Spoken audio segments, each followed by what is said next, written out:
Hello and welcome you all to let's crack it the Vishay Gupta. तो guys video को पूरा देखिए, एंड तक वीडियो को देखिएगा। इसमें सब चीज़ें बताई गई हैं, बहुत अच्छे से आपको समझाया गया है, तो आप इसको पूरा अंत तक जरूर देखिएगा। जो भी आपको डाउट आता है, कोई इसमें अगर सजेशन है, फीडबैक है, तो उसको कमेंट सेक्शन में कमेंट करके जरूर बताइएगा। चैनल को सब्सक्राइब जरूर कर दीजिएगा अगर आपने चैनल को सब्सक्राइब नहीं किया है यूट्यूब पे। और टेलीग्राम का लिंक आपको वीडियो के डिस्क्रिप्शन में मिल जाएगा, तो टेलीग्राम को जरूर ज्वाइन करिए। फ्री टेलीग्राम चैनल है, उसको ज्वाइन करना बहुत ज़रूरी है। सारे अपडेट्स वहीं पे आते हैं, सब चीज़ें वहीं पे मिलती हैं, तो उसको ज्वाइन करना बहुत बहुत ज़्यादा ज़रूरी है।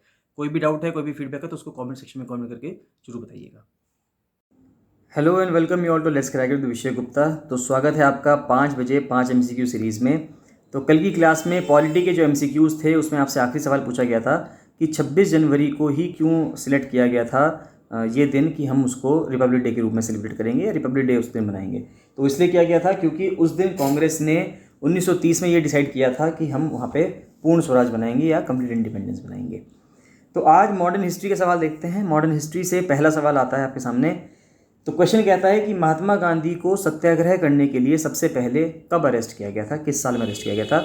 आपके ऑप्शंस हैं 1906 में, 1908 में, 1913 में और 1917 में। और इससे पहले बताना चाहूँगा कि भुवन चंद्र सती ने और जो अविनाश खरोला है उन्होंने सही आंसर दिया है। कमेंट सेक्शन में कमेंट करके उन्होंने बिल्कुल सही आंसर दिया है।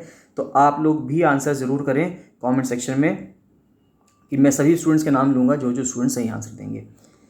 तो बताइए कि महात्मा गांधी ने किस किस को अरेस्ट किया है। महात्मा गांधी को कब अरेस्ट किया गया था सत्याग्रह करने के लिए फर्स्ट टाइम पे? 1906 में, 1908 में, 1913 में और 1917 में। तो उनको अरेस्ट किया गया था पहली बार 1908 में। उसके बाद दूसरा क्वेश्चन यह आता है कि 15 अगस्त को जो पावर ट्रांसफ़र की गई, 15 अगस्त को जो भारत को इंडिपेंडेंस किया गया, वो क्यों किया गया? 15 अगस्त को ही क्यों किया गया? सवाल बेसिकली ये पूछ रहा है। तो आपके ऑप्शंस हैं कि क्या इस दिन, पहला ऑप्शन ये कह रहा है कि on this day Indian national Congress had demanded पूर्ण स्वराज, कि इंडियन नेशनल कांग्रेस ने क्या इस दिन पूर्ण स्वराज की डिमांड की थी। दूसरा कहता है कि इस दिन महात्मा गांधी जी ने क्विट इंडिया मूवमेंट स्टार्ट किया था, भारत छोड़ो आंदोलन स्टार्ट किया था क्या। तीसरा है कि anniversary of formation of interim government, जो 1946 में सरकार बनाई गई थी, इंतरिम गवर्नमेंट बनाई थी सरकार प्रधानमंत्री जवाहरलाल नेहरू ने, तो क्या उसकी एनिवर्सरी थी क्या। और चौथा ऑप्शन है कि anniversary of the surrender of Japanese army before admiral Mountbatten, और माउंटबेटन के सामने जो जापानीज आर्मी ने सरेंडर किया था, क्या वो उसकी डेट थी क्या। तो इसका सही आंसर है ऑप्शन नंबर 4। माउंटबेटन के सामने 15 अगस्त 1945 को जापानीज आर्मी ने सरेंडर किया था। तो लॉर्ड माउंटबेटन के लिए 15 अगस्त एक बहुत ही महत्वपूर्ण दिन था। इसी कारणवश उसने 15 अगस्त 1947 को भारत को 2 साल बाद आज़ाद करा। उसके बाद नेक्स्ट क्वेश्चन ये आता है कि परमानेंट रेवेन्यू सेटलमेंट जो है बंगाल का, जो परमानेंट एक बंदोबस्त व्यवस्था थी, ये कौन लेके आया था। आपके ऑप्शंस हैं क्लाइव लेके आए थे, Lord Clive, Lord Hastings, Lord Wellesley या लॉर्ड कॉर्नवालिस। तो कौन लेके आए थे? तो इसका आंसर है Lord Cornwallis. Next fourth question ये आता है आज का कि father of extremist movement in India, यानी कि जो एक्सट्रीमिस्ट मूवमेंट भारत में हुए जिसमें गोली बारूद से चली करी जा रही थी, तो जो एक्सट्रीमिस्ट मूवमेंट हुए भारत में, उसके फादर किन को कहा जाता है। तो मोतीलाल नेहरू को कहा जाता है, गोपाल कृष्ण गोखले को कहा जाता है, वल्लभ भाई पटेल को कहा जाता है या बाल गंगाधर तिलक को कहा जाता है। तो देखिए इसमें जो तीनों ऑप्शंस हैं, शुरू के जो 3 ऑप्शंस हैं, मोतीलाल नेहरू हुए, गोपाल कृष्ण गोखले हुए और वल्लभ भाई पटेल हुए, ये लगभग आप कह सकते हैं कि ये मॉडरेट्स की कैटेगरी में आते थे, यानी कि कानून के दायरे में रह के काम करने की बात करते थे।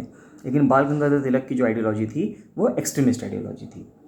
उसके बाद 5वां सवाल आता है। इस सवाल का जवाब आप ऑप्शंस मैं आपको दूंगा और आप मुझे कमेंट सेक्शन में कमेंट करके देंगे। इसका आंसर मैं आपको कल दूंगा। क्वेश्चन आपके सामने ये है कि कौन सा प्रिंसिपल, यानी कौन सा सिद्धांत या एक डिवाइस, एक ऐसी चीज़ थी जो गांधी जी ने अपनाई थी जिससे कि समाज में जो व्याप्त इकोनॉमिक इनइक्वालिटीज़ हैं, यानी कि समाज में जो आर्थिक अव्यवस्थाएँ थी, यानी कि जो लोग इनइक्वालिटीज़ में थे, यानी कि कोई ज़्यादा अमीर है, कोई ज़्यादा गरीब है, तो ऐसी क्या चीज़ें थी जिसके वजह से लोगों के अंदर इनइक्वालिटी कम की जा सके और समानता लाई जा सके। तो उसके लिए गांधी जी ने कौन से स्टेप्स उठाए थे। तो उसके लिए कौन से स्टेप्स उठाए थे, मैं ऑप्शन बोल देता हूँ।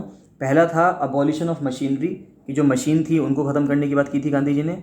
दूसरा ऑप्शन था इस्टेब्लिशमेंट ऑफ विलेज इंडस्ट्रीज़, की ग्रामीण क्षेत्रों में जो इंडस्ट्रीज़ हैं, जो ग्रामीण परिवेश में जो इंडस्ट्रीज़ हैं, उनको इस्टेब्लिश करने की बात की थी।